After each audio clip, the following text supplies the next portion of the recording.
Asmat Gurubhyo Namaha, Asmat Parama Gurubhyo Namaha, Asmat Sarva Gurubhyo Namaha. Today we're continuing on with the sixth chapter of Hari Bhakti Vilas. And up until now, we've had different mahatmyams or glorifications of bathing the deity. And now we're going to hear while we bathe the deity. And we've talked about the conch shell. We've talked about different methods of bathing the deity. And now while we bathe the deity, some different stotras, 5 different stotras were mentioned as being very important to be chanted while bathing the deity. And now we come to a section where it talks about one of those, which is the Vishnu Sahasranama, which comes from the Mahabharata. Actually, there are 1,000 names of Vishnu in several scriptures, but the most famous one is from the Mahabharata, spoken by Bhishmadev. So we're going to hear especially a Mahatmyam now about Vishnu Sahasranam and why it's such an important prayer to be chanted during the puja, or specifically during the bathing of the deity. So let's look at the text. I believe it was 190 we were up to. Yeah, here we go. Okay, so ata, which means now, therefore, here we are, right? Sahasranama Mahatmyam, the glories of the 1,000 names of the Lord, right? So in the same literature, what was the same literature? We were reading from the Dwarka Mahatmyam. I believe this is from Skanda Purana. Is it Skanda or Padma? Let's have a look. Skanda. I believe it's Skanda Purana. Okay. In the same literature, right? Skanda Purana. It says, Snanakale to Devasya. So at the time of bath, Paten Nama Sahasrakam. We should chant the 1,000 names. Right, nice. So one who recites the 1,000 names of Vishnu at the time of bathing of the deities obtains the merit of giving a brown cow in charity while chanting each letter. So you just imagine how many letters the word given here in Sanskrit is akshara. The word akshara means indestructible. So a letter is considered to be indestructible. It's considered to be eternal. The sounds of the letters are said by, in the Harinamamrita Vyakaranam, the grammar of the Sanskrit grammar of the holy names of the Lord, which was written by Sanatana and Jiva Goswami. There's a shortened version, which I think is written by Sanatana Goswami. I'm not sure, but Jiva Goswami basically wrote the Harinamamrita Vyakaranam. It says that the very first sutra of that is called, it says, Narayanad Udbhuto Yam Vana Kramaha. So Kramaha means in order. Varna means letter. This word is used here, Akshara. And it says Narayanad, which is the ablative singular. It means from Narayana, from the Supreme Lord, the letters of the alphabet have come about. Now, this is distinctly different from the idea of the people who follow the grammarian Panini. Panini has this idea that the letters of the alphabet have come from the sound of Lord Shiva's drum. Shiva has a drum, little drum, X-shaped drum. It's X-shaped, and it has a little strap of leather with a knot at the end of it. And you flick it back and forth, and the leather strap hits the ends and makes a sound. And he twirls this drum and makes a sound when he's dancing, when Shiva is dancing. If anybody's ever seen in India, there's many Shiva deities. A lot of times we see the Shiva lingam, but when we see Shiva in an iconic form, his most famous iconic form is the form of Nataraja. Nataraja means he's dancing Shiva. So you'll see a teja, or like a flame-like effulgence, right? And in the middle, Shiva is there with one leg up and one leg down in a dancing pose. Very, very famous, these Shiva Nataraja deities. And this Shiva Nataraja deity comes from the famous dance composition that Shiva had with Parvati. Parvati, his wife, had taken a vow before they were married that she will not marry a person who cannot beat her at dancing. So this was in Chidambaram. There's a place in South India called Chidambaram, which is a famous Shiva temple. It's also a Divya Desham of the Sri Vaishnavas. So at the same time as being a famous Shiva temple, it's also a famous Vishnu temple. It's one of the Pancha Mahabhuta lingams. So these lingams, or iconic forms of phallic forms of Shiva, right?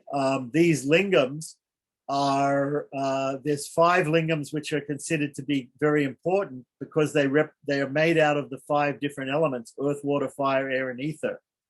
So the lingam which is made of ether is there in Chidambaram. It's called the Akash lingam. So you can't see it. You look on the altar to see Shiva, you don't see anything because it's made of Akasha. It's made of ether or space. Okay, so this is in Chidambaram, and that is the place where Shiva met Parvati and wanted to marry her, and she said, "Well, I'll marry you, but you have to beat me in dancing." So they had this dance competition, and Parvati showed 107 different dance poses, and in Bharatanatyam, which means the Indian form of classical Indian dance. There are other forms of classical Indian dance in India too, Kuchipudi and Kathakali and Yakshagana and Odissi. There's one in Andhra which is called I forget. Anyway, so there's a bunch of different, but the most famous classical dance of India is Bharatanatyam. So Parvati showed 107 different Bharatanatyam poses. I actually have a book which shows all the different poses. Yeah. So Shiva showed 108. He showed one more. He showed an extra one where he was able to put one foot straight up in the air over his head. And this is the one that he beat Parvati in dance. So because he beat her in dance, they got married, and she surrendered and got married to him. So this is why he is seen as the Nataraja. Nataraja means the king of dance or the lord of dance, right? And you'll see when you go to dance, classical dance performances, you'll see these Natarajas are there, and the dancers will offer some flowers in the beginning to Nataraj, to the lord of the dance, before they start dancing, right? So they get the blessings of the great dancer Shiva. So when Shiva's dancing, he's got this drum, and he's flicking this drum, and it's making this sound. And apparently, according to Panini, it's the sound of the alphabet that comes out in the form of 14 mantras or 14 sutras, which make up the Sanskrit alphabet. So just like we have with the Western Roman alphabet, we have a little song that we teach our children in the school how to remember the alphabet, and they sing A, B, C, D, E, F, G, and they sing this song. So similarly, in Sanskrit grammar, when you're learning Sanskrit grammar, especially the Paninian method, you have to learn these 14 sutras which make up the alphabet, the Sanskrit alphabet, which are said to have come from the sound of Lord Shiva's drum. So they call the Maheshwara Sutras, and it goes like this: A, I, Una, Ri, Rik, E, On, I, Ouch, Hayavarata, Lana, Nyamananam, Jabagadadash, Kafachatata, Chatatawa, Kapai, Shashasha, Hala, Iti Maheshwarani Sutrani. Okay, so this, you can hear it sounds like the drum, right? Jabagadadash, Kafachatata, Chatatawa, like this, So it sounds like the drum. But the Goswamis, the Vrindavan Goswamis, Jiva Goswami and Sanat Goswami, they have said, no, actually, the letters come from Lord Narayana. So they are therefore indestructible. That's why it's said here, Aksharam. Aksharam, they're indestructible. They come from Lord Narayana. They're produced by him, and they're indestructible. So with every letter of the Vishnu Sahasranam, the main Sahasranama Stotram is 107 verses long. If you multiply 107 by 32, we get 3,424. Okay, so then it's like giving 3,424 cows, brown cows, in charity. Brown cows, mind you. Okay, the brown cow is supposed to be good. The milk is supposed to be the best. Okay, so this is the benediction for chanting one of the benedictions. This is the first benediction. Okay, so that was a very long-winded story about brown cows and chanting letters and things like that. But we can understand the idea in the Shastra is to encourage us to chant the 1,000 names of Vishnu because it's a very important prayer.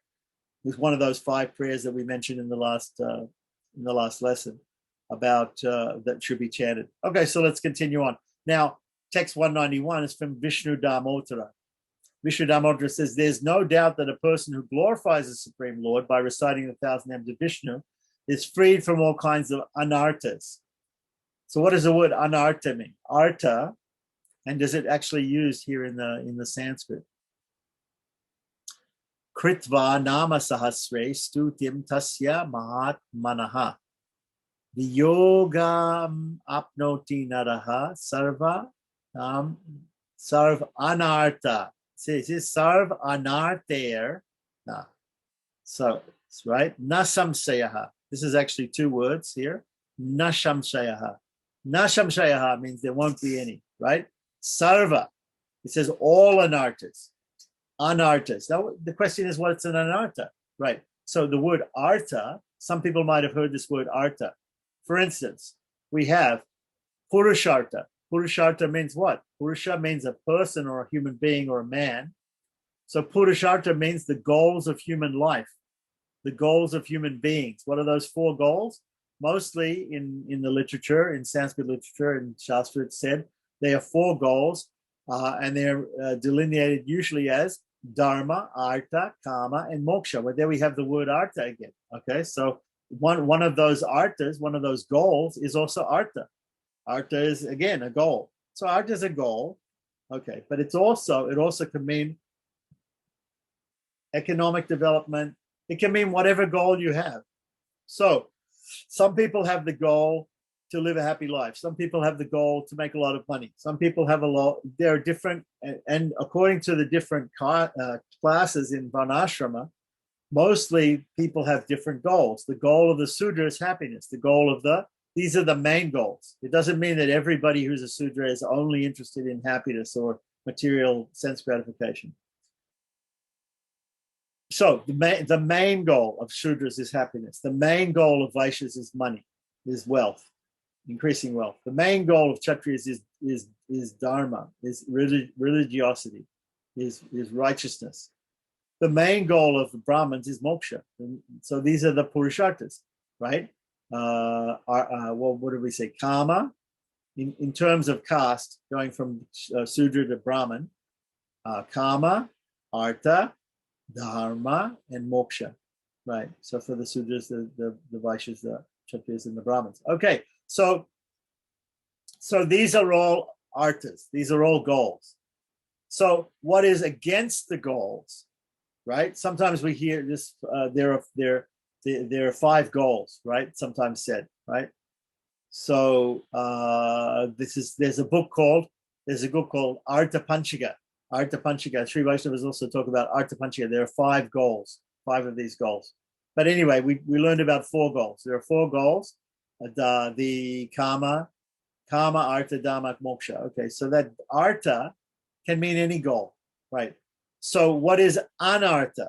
So in Sanskrit, if you put the letter A before a word, it means the opposite of that word, right? So I'll give you an example. The word gach means to go. So if I say gachami, it means I go. Gachami, right? I go. It means I go. It's the ending for I, ami. So I put gach at ami, gachami, I go. If I want to say I come, what is the opposite of going? The opposite of going is coming. I say agachami, agachami. So here we have this word artha.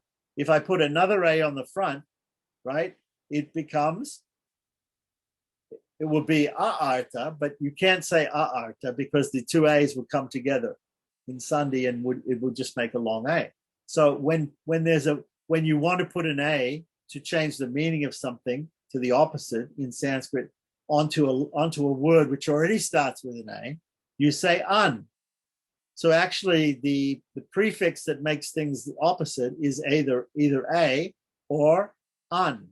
In this case, you have the word arta, which begins with an A, so you put an on the front. So an arta. Anarta means what is the opposite to your goal. So if your goal was to make a lot of money and you end up not making any money, if your goal was to be happy and you end up being completely miserable or suicidal, let's say, right? Then that's exactly the opposite of your arta, your goal. So here it's saying, and there are also obstacles to the goal. There are obstacles to the goal that we have these goals in life that we want to fulfill and we never fulfill them. And that's because of what we call in Sanskrit virodis. Virodis are obstacles. So I want to make a lot of money, but unfortunately the bank is locked and I can't get in and get the money, right? So there's always some obstacle to me making a lot of money, right? Of course, I should make it legally, but if I'm a bank robber, if the bank is closed up and I can't get in, right? That's an obstacle. So just a mundane example, but anyhow, we have obstacles in our lives. We have these four goals of karma, artha, dhamma, and moksha, right? We have these four lives, right? Like that. Even amongst Gaudiya Vaishnavas, they'll talk about prema, Krishna prema as a goal, right? So we could make this the panchama purushartha, the fifth goal, right? Remember I was talking about 5 goals? Well, we could, for Gaudiya Vaishnavas, we could say kama, artha, dhamma, moksha, and prema. So prema is also a goal.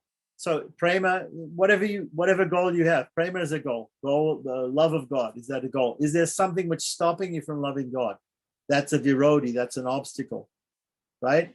And therefore, it's also called, that obstacle is also called an anartha. That which stops us from achieving the goal is anartha. So here it's saying, if you chant the 1,000 names of Vishnu, you get rid of all the obstacles. You get rid of all the anarthas, all the virodis, like that. So that's very important. That's a very important point. But we know this. We know this already because we know so many verses that say by chanting the holy name of the Lord, right? All of your sins go away. All of your troubles go away. All of your problems go away. All of the obstacles are cleared away, right? Simply by coming in contact with the holy name of the Lord, which is completely pure, like the Lord, because it's equal to the Lord himself. And especially in the Kali Yuga, Nama Sankirtanam, right? The holy name of the Lord, chanting the holy name of the Lord is especially recommended in the scriptures as a Yuga Dharma. Okay, so we know that. So the Yuga Dharma is there. So, okay, so some people, they chant the same name all the time, again and again, Govinda, Govinda, Govinda, Govinda, or they say Govinda Jaya Jaya, Gopala Jaya Jaya, like this, right? Or they chant a mantra like Hare Krishna, Hare Krishna mantra, or Shri Ram Jai Ram, Jai Jai Ram, like that, and they constantly chanting again and again and again. Other people will chant the 1,000 names of Vishnu, where we have 1,000 names, all different, like that. And while we're chanting them, we can think of the meanings of those names, right? And it never becomes old, it never becomes stale, right? No, I'm not saying that people who are chanting the same mantra over and over again, it becomes stale for them. But there is a possibility, I have actually seen it, right? That when you chant the same mantra over and over again, if it's either Omkara or Hare Krishna or Shri Ram Jai Ram, whatever it is, you're chanting the same over and over and over again, many, many, many millions of times. The tendency is sometimes for people to the mind to wander. Sometimes, if the person is not advanced and is able to actually meditate upon the meaning of the mantra, right? Or if he's tired, he may fall asleep, right? Like that. So whereas with the Vishnu Sahasranam, there's an advantage because you can't fall asleep, because if you fall asleep, the next name is different. The next sloka is different. You can't fall asleep because it's always different. It's always coming different until you get to the end. I don't know anybody that can chant Vishnu Sahasranam fully in their sleep. So it's a way of helping to concentrate the mind. There are other methods for helping us to concentrate the mind where we're doing japa of short mantras. Those are called japangas. We do dhyanam, we do nyasa, there are other things that can be done to help us with the meditation and use of mantras. which are short mantras. But here we have a long mantra, which is being described in the form of a long prayer in slokas, in actual poetic slokas, verses of 32 syllables. So Vishnu Sahasranam has advantages in some ways, but it also has disadvantages, of course, because how easy is it to learn Hare Krishna mantra, right? Hare Krishna mantra can be learned by anybody in a second. Vishnu Sahasranam will take you a while to learn, okay? And or Sri Ram Jai Jai Ram, or Omkara, these are very simple mantras which can be learned easily, quickly in a second. Whereas the Vishnu Sahasranama, because it takes half an hour to chant it, it's going to take some time to learn it by heart, even to learn to read it from a piece of paper. It's going to get pronunciation correct. We know it takes time. So there are advantages and there are disadvantages to long and short mantras. Here, though, the Vishnu Sahasranama is so famous that it's being described here as getting rid of all anarthas, getting rid of all problems. So anyway, let's continue on. So text 192, also from, we're going back to Skanda Purana again here. So this one was 191 was from Vishnu Dharmottara. And again, we're going back to Skanda Purana, which we were talking about from before. A conversation between the sage Narada and Brahma, his father, right? He talks about the Vishnu Sahasranama. So the person who chants the Vishnu Sahasranama stotram, right? Vishnu Nama Sahasrantu Puja Kale Patanti. Patanti means they chant. Those who chant, Ye Patanti. Puja Kale means at the time of puja, at the time of worship, right? A person chants the Vishnu Sahasranama while worshipping the Lord attains the merit of studying all the Vedas. So it says Vedan Chaiva Punyanam. The punya palamapnoti manavaha. That man who does that, he achieves the punya and the fruit, the blessing and the fruit of knowing the Vedas. Of studying the Vedas. Okay, so text 193, we assume it's from the same. It doesn't say that it's coming from anywhere else, so it's a continuation of this discussion between Brahma and Narada. Sloke Aikena means one verse, just one verse of Vishnu Sahasranam. Okay. Sloke Aika Devarshe. Devarshe means he's Brahma's talking to Narada. He's saying, "Oh Rishi, oh Deva Rishi, Sahasranamakasyat Patitena Palam Proktam Natat Kratus Saterapi." It's like 100 sacrifices. Okay, oh sage, among the demigods, the merit one achieves by reciting even one sloka from the Vishnu Sahasranama cannot be obtained by performing 100 sacrifices. Right? So, na proktam cannot be obtained, right? The palam, the fruit, cannot be, it's said, patitena, it is said that it cannot be obtained by even performing 100 sacrifices. Okay, text 194 to continue on. This is interesting here. This is very interesting. Mantrahinam kriyahinam. Who knows what this means? Hina, the word hina means a mistake, either of commission or omission. If there's a sin or a mistake, right, of doing something bad, or not doing something which needed to be done, which is good, right? So of a sin of commission or omission, right? And that hina can be done in terms of mantra. Mantra hina means not chanting a mantra or chanting the mantra incorrectly or using a mantra at the wrong time, whatever. All sorts of offenses that are done with mantras. And kriya hina means not just mantras, but in the actual procedure of the worship. If there's a mistake in the procedure of the worship, you offer something first before you should have offered it, or you left something out, you forgot to offer something, whatever it is. So mantra hinam, kriya hinam, we often hear this as the beginning of a verse of what we call chamashwapana pratana. Pratana means prayers. At the end of a worship, we always say these chamashwapana pratanas, where we say chamashwa means please, oh Lord, forgive me for any mistakes that I made. So this verse can be remembered and recited as a Chamashwapana Stotra.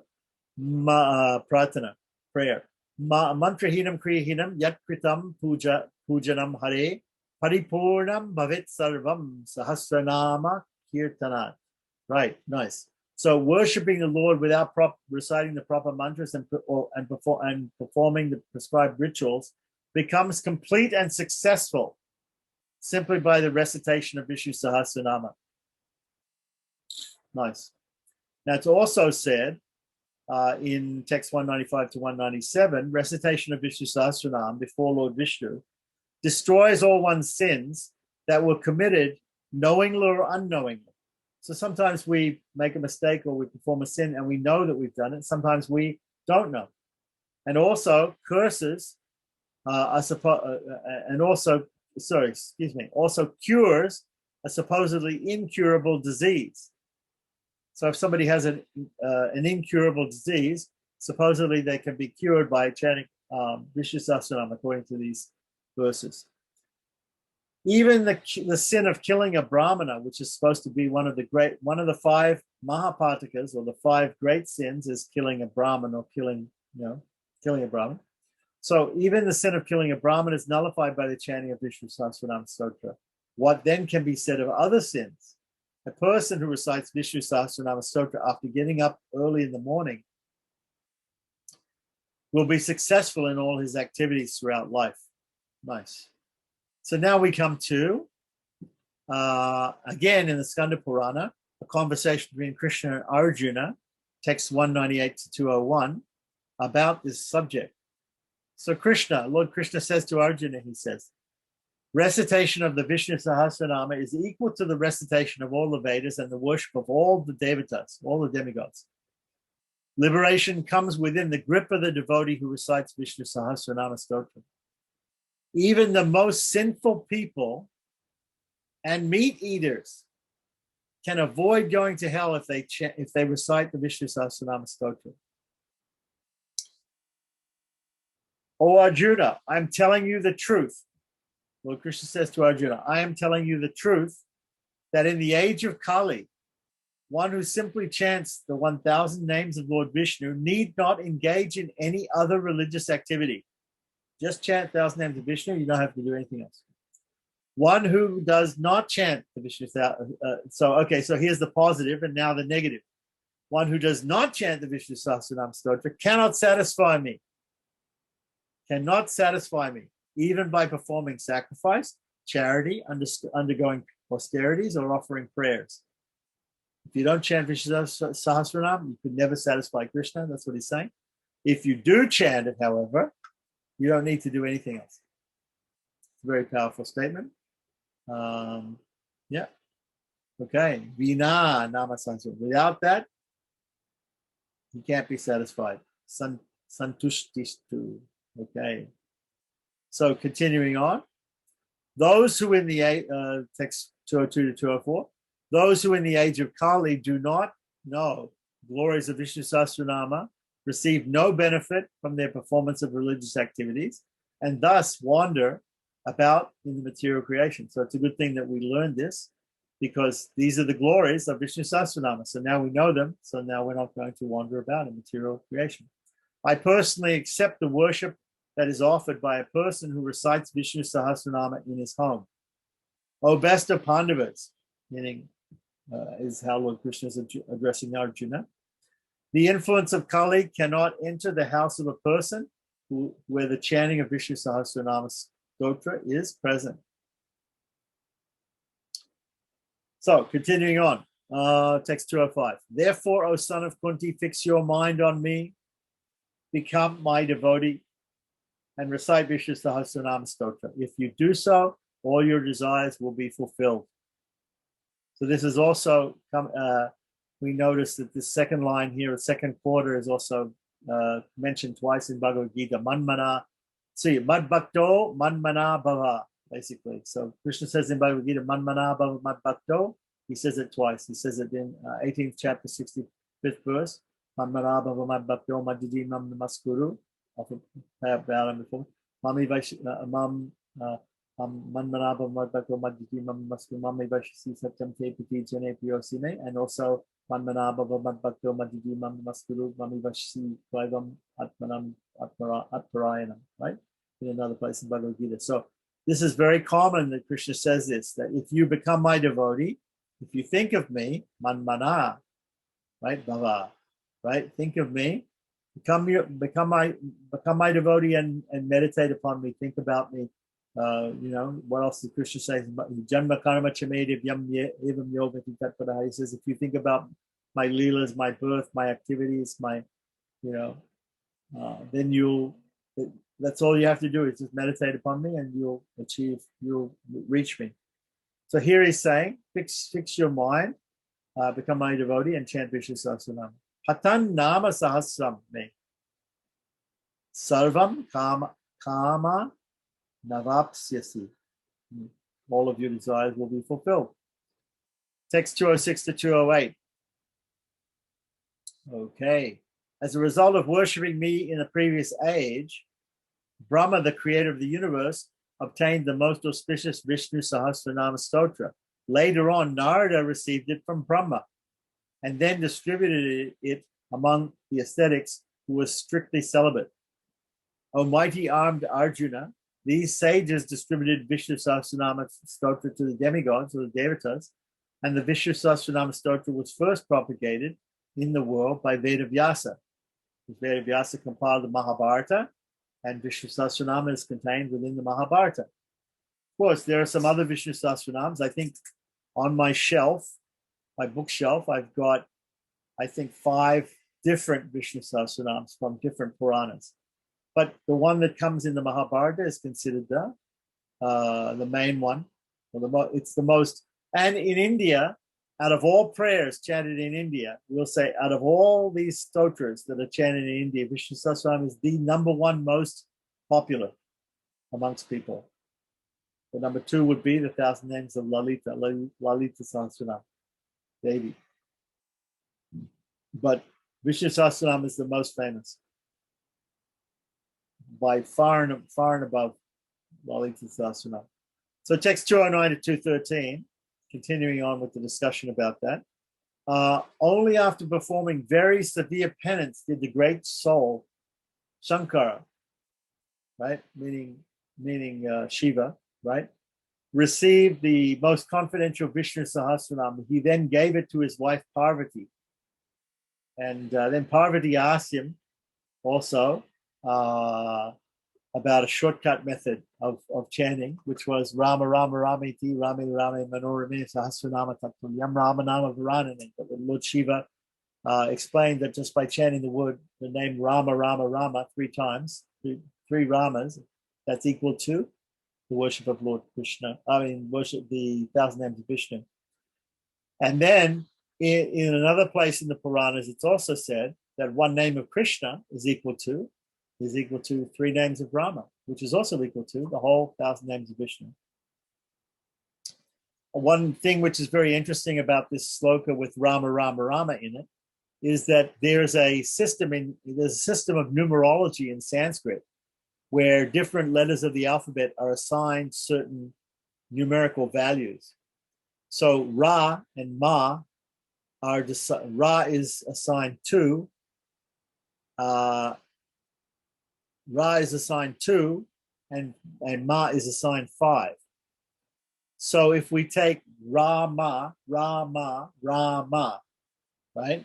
If we say 2 times 5 times 2 times 5 times 2 times 5, we get 1,000.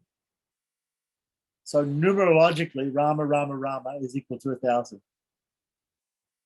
Numerologically, according to this is a certain. You can look it up and you can read about it. It's called the Yachatapa system. Anyway, it's a certain system. If anybody really wants to know, I can explain it to them. Okay, so after performing severe penance, then Lord Shiva received it and he gave it to Parvati. O Arjuna, in this way, my Sahasranama Stotram, my prayer of 1,000 names, has been propagated in this world. These 1,000 names of mine instantly destroy all the miseries of the living entities and award them pleasure and piety, just as the nectar does for the demigods. The nectar that was created, I guess, out of the churning of the ocean of milk, which the demigods have, the nectar of immortality. Okay, so it's being compared to that. So I am thus giving you, Arjuna. Krishna is saying, I'm thus giving you the Vishnu Sahasranam Stotra, which is the essence of the 18 Puranas. There are 18 Mahapuranas, right? So the essence of the Mahapuranas. Mahadev knows perfectly well the glories of Vishnu Sahasranam Stotra.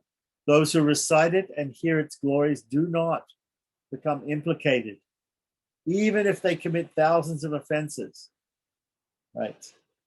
Okay, so that is the Mahatmyam of that's the glories in Hari Bhakti Vilasa. There are many other places in the scriptures where Vishnu Sahasranam is praised.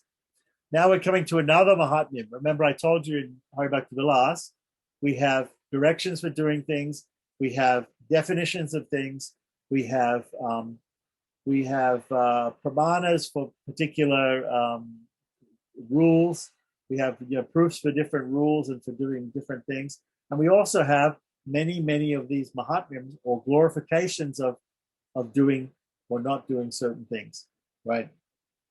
Doing pious things and not doing sinful things, obviously. So here we have Atha Sri Bhagavad Gita Mahatmya. So after Vishnu Sahasranama, it's very interesting, right? First of all, as normal, Gopal Bhatta has given us and Sanatana Goswami, they've given us a list of five things which chanted during the puja, or specifically the abhishek of the deity, the bathing of the deity, which are 5 prayers which are considered very good, right, to chant. One of them being Vishnu Sahasranama. Then he goes on to explain in detail the glories of Vishnu Sahasranama. The next thing that he's going to describe is the glories of chanting the Bhagavad Gita. The Bhagavad Gita also can be chanted as part of worship of the Lord. This is another thing. Many people who know the Vishnu Sahasranama, they also learn the Bhagavad Gita. This would be the next stage, okay? So we can learn Omkara, then we can learn Shri Ram Jai Ram Jai Jai Ram, then we can learn a whole mantra like Ugram Vira Mahavishnu or Hare Krishna, a whole verse. And then after that, we can start learning 100 verses like Vishnu Sahasranam, or Bhagavad Gita, which is actually 700 verses. So like this, we're getting more expansive. So here we have Bhagavad Gita Mahatmya, the glories of chanting Bhagavad Gita. So this comes also from Skanda Purana. It's another Mahatmya from Skanda Purana in the Avanti Kanda, which is the section talking about a place called Avanti, I believe. Anyway, so Sri Vyasadeva is saying here about the Bhagavad Gita. One should faithfully and attentively recite the Bhagavad Gita, which has emanated from the mouth of Lord Krishna. There is no need to study many Vedic literatures. The Bhagavad Gita represents all scriptures, all the demigods, and all religious principles. Therefore, one should carefully cultivate this great work. And so we know this, as devotees, we know this, as Vaishnavas. We know that, number one, first of all, Bhagavad Gita is part of what we call the Prasthana Traya or the Prasthana Trayi, the 3 primary basic scriptures being the Upanishads, the Brahma Sutras or Vedanta Sutras, and the Bhagavad Gita. And it's the essence of the Upanishads, right? Even in the Gita Mahatmyam, we're doing one Gita Mahatmyam here, but there's another Gita Mahatmyam which says, Sarvo Panishadod Gavo, Dogda Gopala Nandanaha. You can also find this if you look up Adi Shankaracharya's meditations on Bhagavad Gita. So, Pataya Pratibodhitam Bhagavata Narayanena Swayam Vyasena Grahitam Purana Munina Madhyamaha Bharatam Advaitam Ritavarsidim Bhagavati Mastarasa Dyayinim Ambatvam Manusandadami Bhagavad Gita Bhagadveshinim. This is how it starts. Shankaracharya's meditations on Bhagavad Gita explains about it. There's a verse in there that says, Sarvo Panishado Gavo Dogda Gopala Nandanaha. Lord Krishna, as we know, grew up in Gokul and he was a cowherd.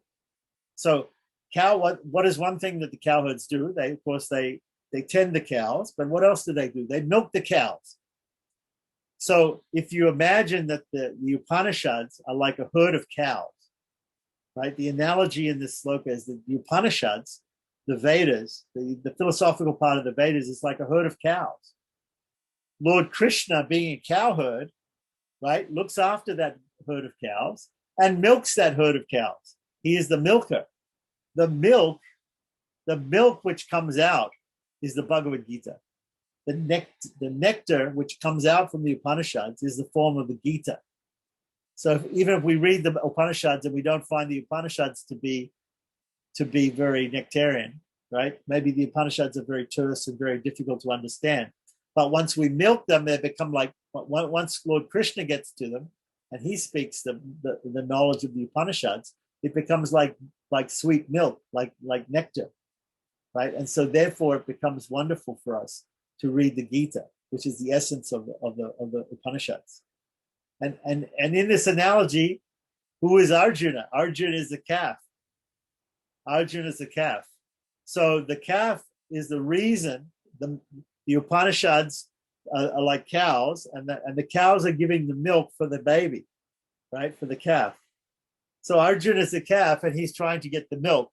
When the cowherd wants the mother to give more milk, they bring the calf there, and then the mother cow, when she sees the baby, she thinks, oh, I want to produce more milk to give to the baby. So naturally the milk comes much more easily and quickly and in more quantity when seeing the baby. It's like that. So because Arjuna was there on the battlefield of Kurukshetra when Krishna was speaking the Bhagavad Gita, but Arjuna was the impetus. He was a catalyst for Krishna speaking the message of the Upanishads in such a nectarian way. So Krishna is helping Krishna to get the knowledge out of the Upanishads, like getting the milk out of the cow, right? By milking the cow, because the calf is there, because Arjuna is there. So Arjuna plays a very important role in extracting the knowledge of the Upanishads out for us in a nectarian form. Otherwise, we would have to read the Upanishads, which are very stale and terse and difficult to understand. So instead, because of Arjuna, because of the actions of Krishna and Arjuna, and because of Krishna speaking Bhagavad Gita, we get the nectar of the Gita, is the point. Like that. So it's a wonderful analogy. And if you get a chance, please read all the meditations on Bhagavad Gita. And Bhagavad Gita is a wonderful scripture. In fact, it mentions that if there's only, I think, even Srila Prabhupada said this, that it says it can be one scripture only, it's Bhagavad Gita, right? If I could only save one scripture, right? If I wanted to preach only one scripture, it would be Bhagavad Gita, right? Because Bhagavad Gita is the essence of all scriptures. So the Gita represents all scriptures, all demigods, and all religious principles. Therefore, one should carefully cultivate this great work. One who recites a chapter, only a chapter, only one chapter, and there are 18 chapters. Some of them are quite short, even. One who recites a chapter of the Bhagavad Gita in front of Shalagram Shila. Remember in the fifth chapter of Hari Bhakti Vilasa, we talked about the Shalagrama.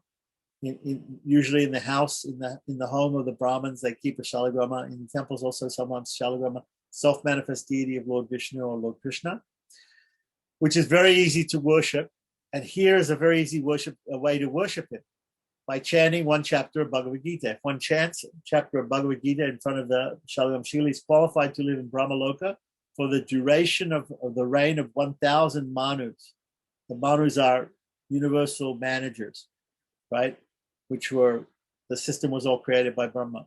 So if a person recites Bhagavad Gita every day, every single day, he will remain unaffected by any sinful reactions, even if he repeatedly causes trouble to others and steals their property.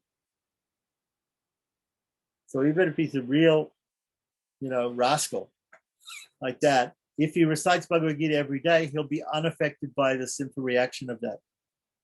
One who recites the Bhagavad Gita is considered to possess all kinds of knowledge, and he obtains the merit of giving 10,000 cows in charity. One who recites the Bhagavad Gita every day achieves the eternal abode of the Supreme Lord. which is beyond the jurisdiction of fear. Right? What do we say? Vaikunta. The word kunta, word kunta, we just look at the Sanskrit dictionary, see exactly the meanings of the word kunta.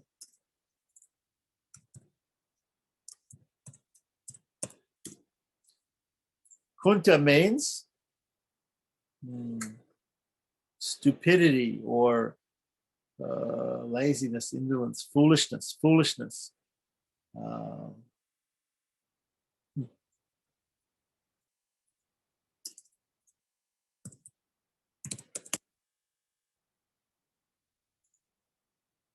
Anyway, so Vaikunta, that we can say without fear, right? Okay, so without fear, it also means without fear. So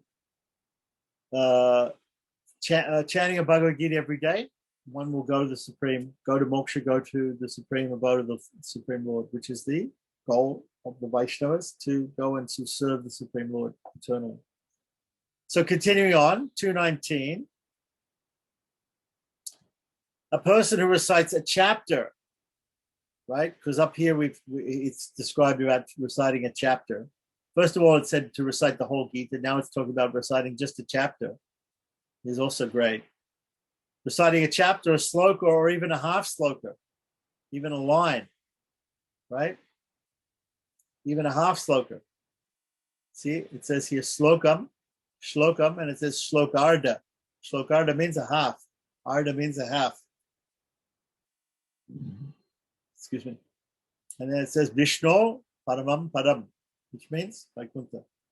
So, who recites a chapter, a sloka, or half a sloka of Bhagavad Gita becomes freed from the contamination of material life and goes to the abode of Lord Vishnu in the spiritual sky.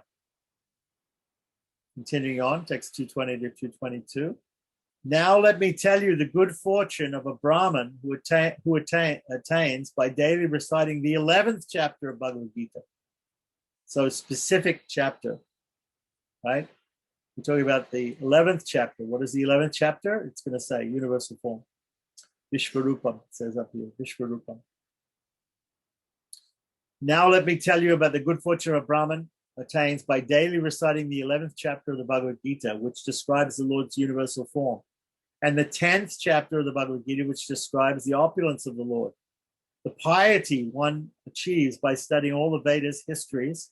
Histories means, in this case, itihasas, I believe. Let's have a look and see in Sanskrit. Does it say itihasas?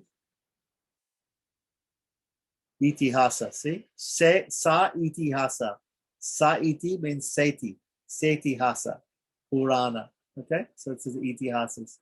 So the word histories means itihasas here. The itihasas are the Mahabharata and the Ramayana.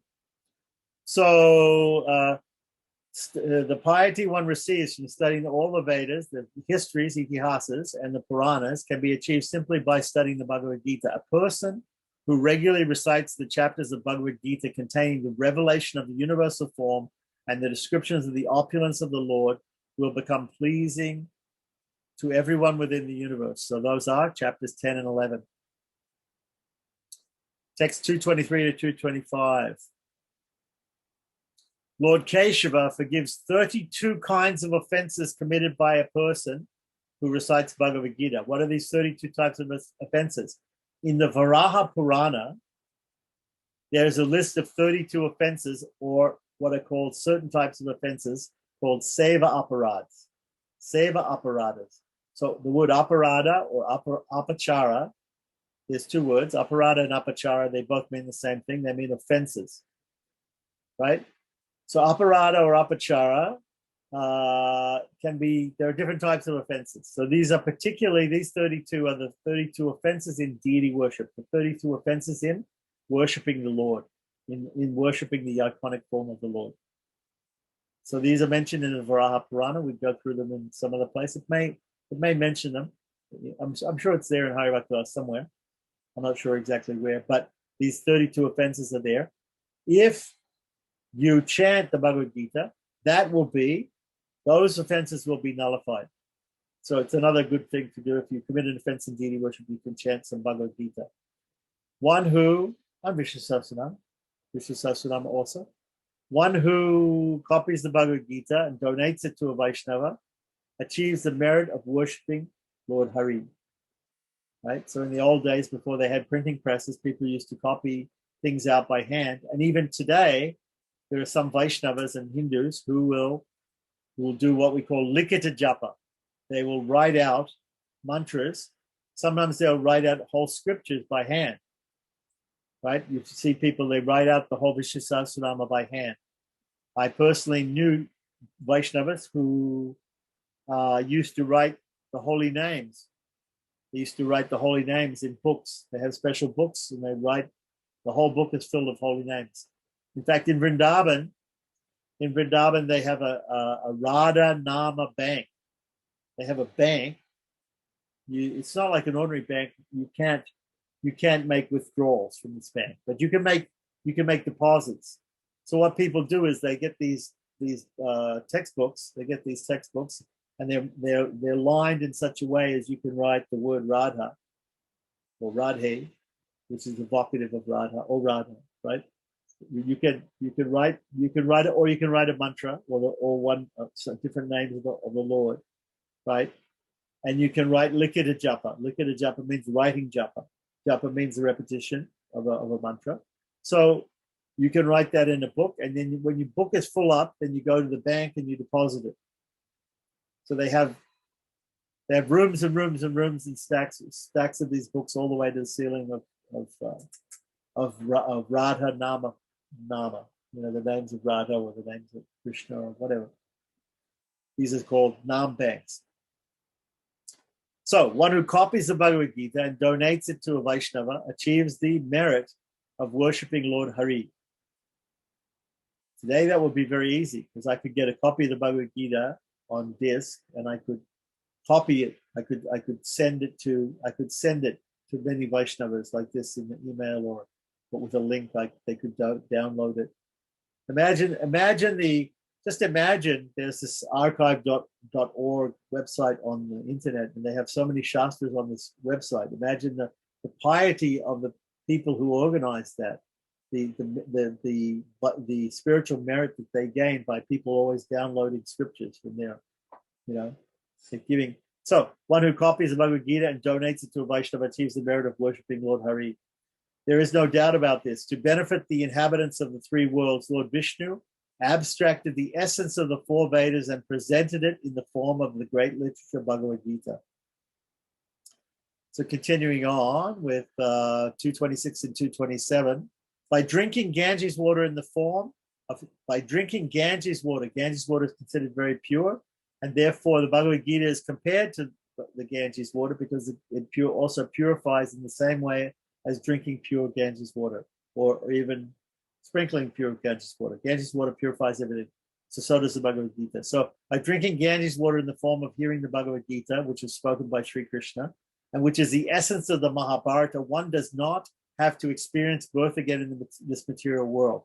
Those who desire to accomplish the four objectives of life, remember we talked about that, right? Kama, Artha, Dhamma, and Moksha, right?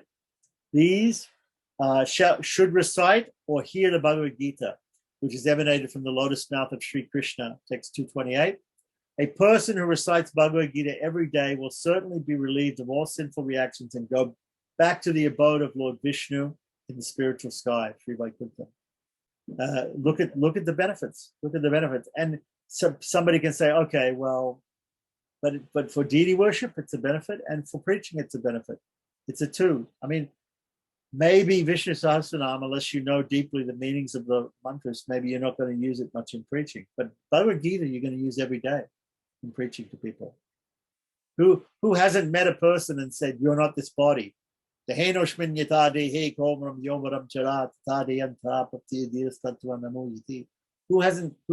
a person and quoted that to them? You must know these. It's one, and again, it's one of the Prasthana Trayi. It's one of the basic scriptures, which Vedanta, our form of Vedanta philosophy, Vaishnava Vedanta, is based on. So we have to, and also, even if we meet people who are impersonalists, they may quote also about Bhagavad Gita, they may have their misunderstanding. We have to know the Bhagavad Gita in order to explain to them where their misunderstanding is. So if we meet a person who misunderstands Bhagavad Gita and says to us, "Oh, yes, it's all impersonal, and it is not to Krishna that we should surrender, but we should be the unborn within Krishna." Somebody says like that, then we say, no. Krishna himself says in the Bhagavad Gita, Brahmano hi prasasthanam. I am the source of the impersonal. I am the source of the impersonal Brahman, not the other way around. Krishna is not coming from Brahman. Brahman is coming from Krishna, right? So therefore we should know when we hear from because there's two types of people we're going to meet: people who don't know Bhagavad Gita and people who know the wrong Bhagavad Gita, who know Bhagavad Gita wrongly. We should be able to defeat both of them. If they don't know Bhagavad Gita, we can preach them from Bhagavad Gita. If they know Bhagavad Gita in the wrong way, then we can teach them. So now we have come to another Mahatmyam. So we had the Mahatmyam, the glories of Vishnu Sahasranam today. We also had the glories of Bhagavad Gita. So we should definitely chant Vishnu Sahasranam. We should definitely chant Bhagavad Gita. We should know Bhagavad Gita. We should know Vishnu Sahasranam. And we should chant these things, right? Definitely good. And now we come to other things that we can chant, like the Puranas. We can chant from the Puranas, different sections from the Puranas. Sometimes people chant the whole Puranas. They have a Bhagavad Saptaha, they chant the whole Bhagavad Purana, whatever it is. So this we're going to leave for next time.